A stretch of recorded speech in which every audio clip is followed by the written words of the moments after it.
નમસ્તે વિદ્યાર્થી મિત્રો, જૈન શિક્ષણ સંકુલની યુટ્યુબ ચેનલમાં હું તમારું સ્વાગત કરું છું. આજે આપણે ધોરણ 9ના સામાજિક વિજ્ઞાન વિષયમાં અભ્યાસ કરવાના છીએ. હમણાં દિવાળી પૂરી થઈ. તમે બધાએ ખૂબ જ સારી રીતે દિવાળી મનાવી હશે.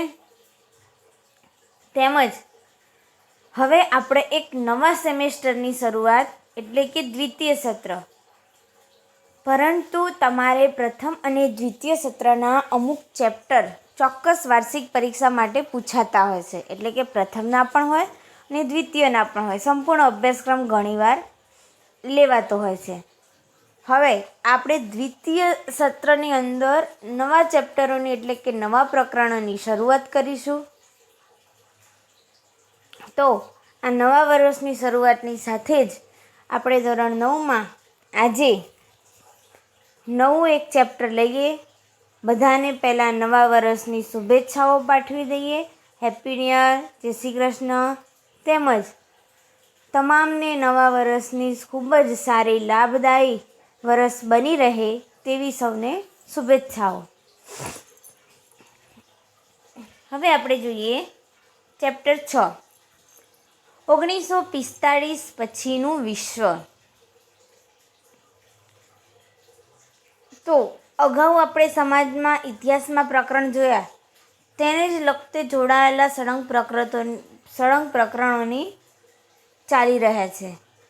તેમાં છઠ્ઠું પ્રકરણ કે 1945 પહેલાં સુધીનો સમયગાળામાં શું શું બન્યું હતું તે આપણે જોઈ લીધું અગાઉના લેક્ચરોમાં, એટલે કે અગાઉના ચેપ્ટરોમાં પણ. તો હવે આપણે જોઈએ 1945 ત્યાર પછીનું વિશ્વ કેવું હતું, દુનિયામાં કેવી હાલત હતી, શું પરિસ્થિતિ હતી. તો પ્રાચીન કાળમાં ભારત અને વિશ્વભરના અસંખ્ય યુદ્ધ લડાયાની વિગતોથી ઇતિહાસના પૃષ્ઠ ભરાયેલા છે. એટલે કે વર્ષો પહેલાંથી ભારત અને ઇતિહાસમાં અસંખ્ય યુદ્ધ થયા હોય તેવા ઘણા ઇતિહાસના પન્ના છે કે જેમાં યુદ્ધોની માહિતી છે.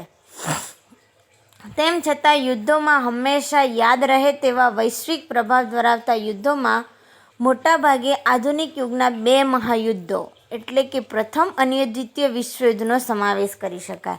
એટલે કે ઇતિહાસમાં યુદ્ધ તો ઘણા બધા થયા છે, પરંતુ આખા વિશ્વને તેની યાદગીરી રહે તે માટેના અને વિશ્વ તેને યાદ કરે તેવા ચોક્કસ 2 મહાયુદ્ધો વિશ્વના કે જે પ્રથમ વિશ્વયુદ્ધ અને દ્વિતીય વિશ્વયુદ્ધ, તેના વિશે જાણીએ. પ્રથમ વિશ્વયુદ્ધને અંતે વિશ્વમાં કાયમી શાંતિ સ્થાપવાના હેતુથી રાષ્ટ્રસંઘની સ્થાપના કરવામાં આવી. એટલે કે પ્રથમ વિશ્વયુદ્ધ થયું ત્યાર પછી આખા વિશ્વમાં બધે શાંતિ સ્થપાઈ રહે તે માટે રાષ્ટ્રસંઘની સ્થાપના કરવામાં આવી. પરંતુ કેટલીક મર્યાદાને કારણે તે નિષ્ફળ ગઈ. એટલે કે આ રાષ્ટ્રસંઘની સ્થાપના નિષ્ફળ ગઈ, કેટલીક મર્યાદાઓ એમાં નડી અને ઈસવીસન 1939માં બીજું વિશ્વયુદ્ધ ફાટી નીકળ્યું. એટલે કે પ્રથમ વિશ્વયુદ્ધ પૂરું થયું, ત્યારબાદ સંયુક્ત રાષ્ટ્રસંઘની સ્થાપના કરવામાં આવી, પરંતુ એ નિષ્ફળ ગઈ. પછી બીજું વિશ્વયુદ્ધ થયું અને બીજું વિશ્વયુદ્ધ પછીના સમયની જે મનોદશા હતી, ભયંકરતા જે હતી, તેના આધારે માનવજાતને શાંતિ અને પોતાનું સ્વતંત્ર મળી રહે, રક્ષણ મળી રહે તે માટે પ્રયત્નો કરવા માટે ફરીથી દુનિયાને એક રાષ્ટ્રસંઘની સ્થાપના કરવાનું સમજાયું અને પરિણામે સંયુક્ત રાષ્ટ્રસંઘની સ્થાપના થઈ. ક્યારે થઈ? તો 24 ઓક્ટોબર 1945માં. આપણે 1945 પછીનું જ ભણીએ છીએ. તો 24મી ઓક્ટોબર 1945ના રોજ સંયુક્ત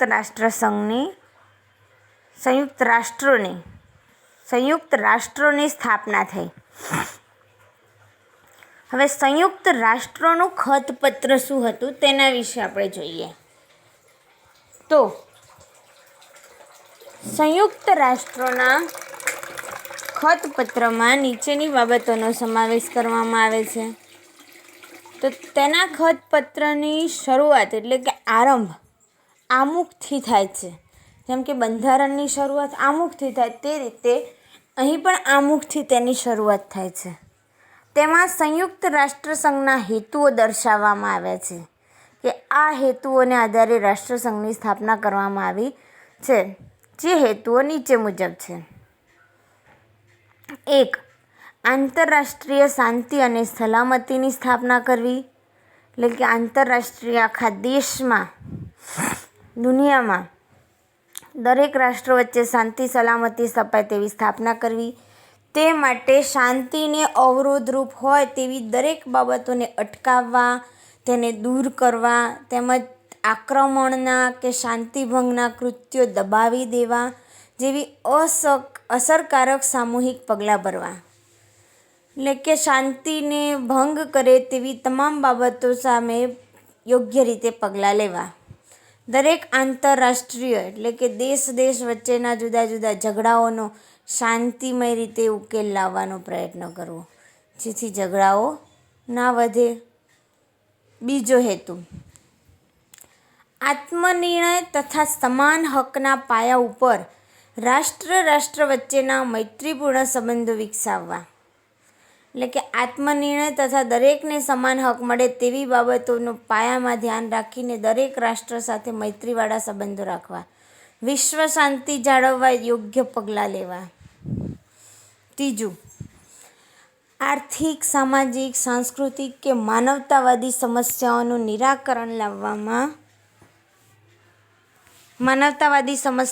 નિરાકરણ લાવવામાં આંતરરાષ્ટ્રીય સહયોગ પ્રાપ્ત કરવો.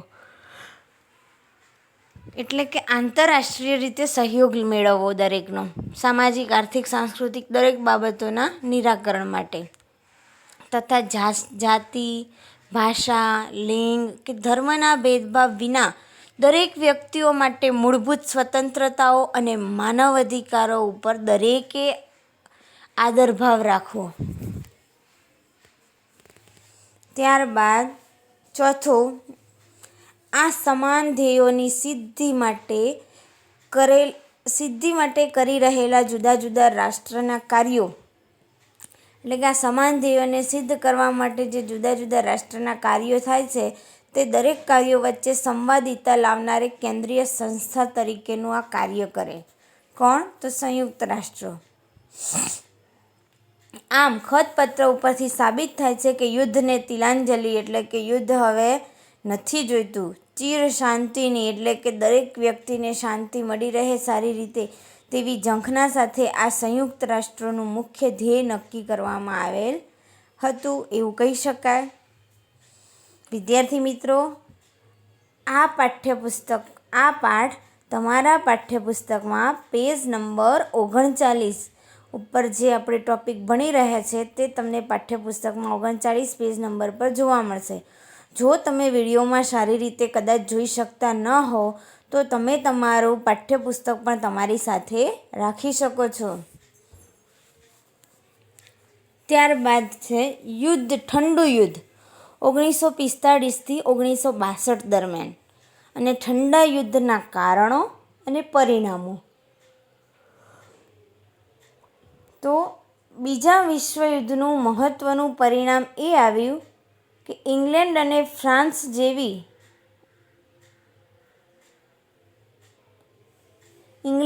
ફ્રાન્સ જેવી મહાસત્તાઓની વિશ્વની નેતાગીરી જેમાં અમેરિકા અને રશિયાએ લીધી.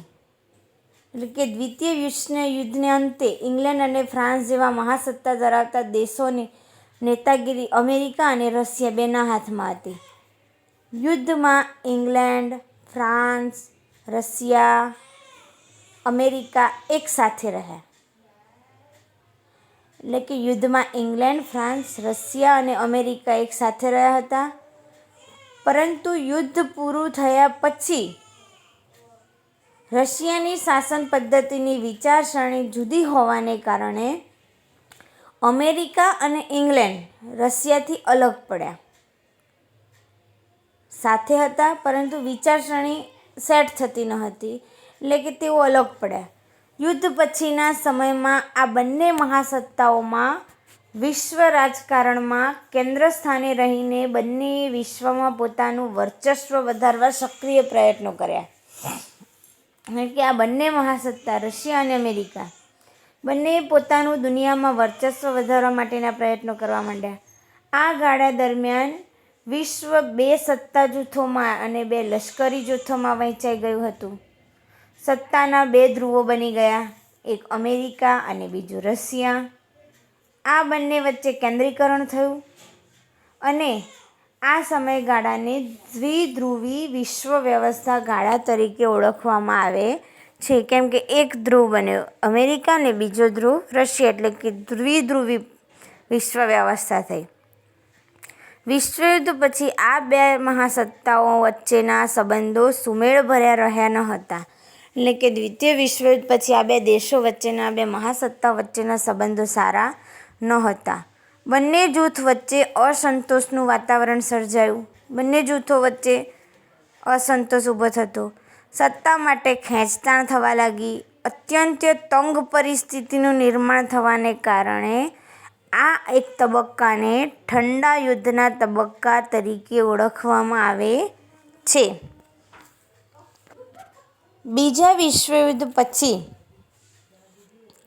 વિશ્વના મુખ્ય શક્તિશાળી રાષ્ટ્રો વચ્ચેના સત્તા સંબંધોમાં પરિવર્તન થયા. નાઝીવાદી જર્મની અને ફાસીવાદી ઇટાલી સામે મિત્ર દેશો તરીકે સાથે લડેલા